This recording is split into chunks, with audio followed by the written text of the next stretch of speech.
बच्चों की परवरिश, खासकर जब वो टीनेज में हो, किसी रोलर कोस्टर राइड से कम नहीं होती है ना। एक पल में तो वो बच्चे जैसे लगते हैं और दूसरे ही पल पूरी तरह से बदले हुए। और पेरेंट्स के लिए इस तेज बदलाव के साथ कदम मिलाना सच में बहुत मुश्किल हो सकता है। और फिर आता है वो सवाल जो हर माता पिता के मन में कभी ना कभी जरूर आता है, ये मेरी सुनते क्यों नहीं है। मतलब कल तक तो हर बात मानते थे और आज आज ऐसा लगता है जैसे किसी दीवार से बात कर रहे हों। तो आखिर होता क्या है? क्या वो जानबूझकर आपकी बात टाल रहे हैं? साइंस का जवाब है नहीं। असल में उनके दिमाग का जो रिमोट कंट्रोल है ना, मतलब वो हिस्सा जो सही गलत का फैसला करता है, इमोशंस को कंट्रोल करता है, वो अभी भी बन ही रहा है, अंडर कंस्ट्रक्शन है। तो चलिए इस सफर को शुरू करते हैं। सबसे पहले हम उनके दिमाग की दुनिया में झांकेंगे, फिर उनकी भावनाओं और पहचान को समझने की कोशिश करेंगे। उसके बाद उनकी सोशल लाइफ, मतलब असली और डिजिटल, दोनों पर नजर डालेंगे।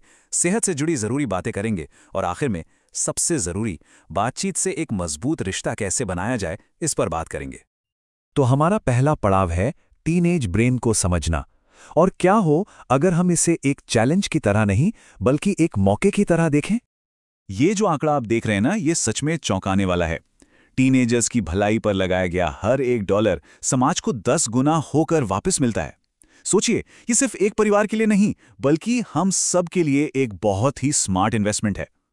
तो अगली बार जब आपका टीनेजर दरवाजा जोर से बंद करे या आंखें घुमाए, तो एक बात याद रखिएगा, ये पर्सनल नहीं है। ये बस उनका दिमाग है जो अभी खुद को सेट कर रहा है।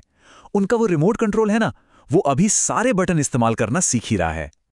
अच्छा, तो दिमाग की बात तो हो गई। अब जरा उनकी अंदर की दुनिया में चलते हैं। आखिर वो असल में किन चीजों से जूझ रहे होते हैं। मिली की ये कहानी आज के दौर के कई टीनेजर्स की कहानी है। स्कूल, फिर ट्यूशन, फिर कोचिंग, ये एक कभी न खत्म होने वाली दौड़ जैसी है।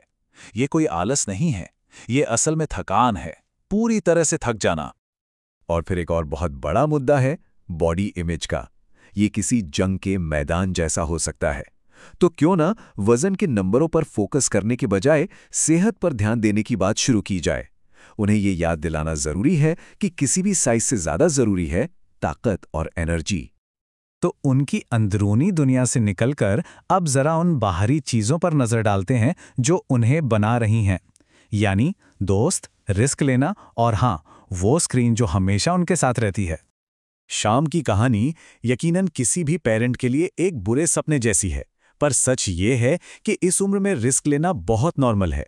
ये उनका एक तरीका है अपने पंख फैलाने का, ये देखने का कि वो कितनी दूर तक उड़ सकते हैं।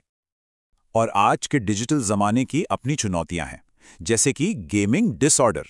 ये तब होता है जब गेमिंग का कंट्रोलर मानो उनके हाथ का हिस्सा बन जाता है और होमवर्क, दोस्त, यहां तक कि नींद भी पीछे छूट जाती है। बच्चों को ऑनलाइन सेफ रखना सिर्फ नियम बनाने तक ही सीमित नहीं है। असल मकसद है एक ऐसा सेफ माहौल बनाना जहां अगर उन्हें कुछ भी अजीब या गलत लगे तो वो बिना झिझक आपके पास आ सके।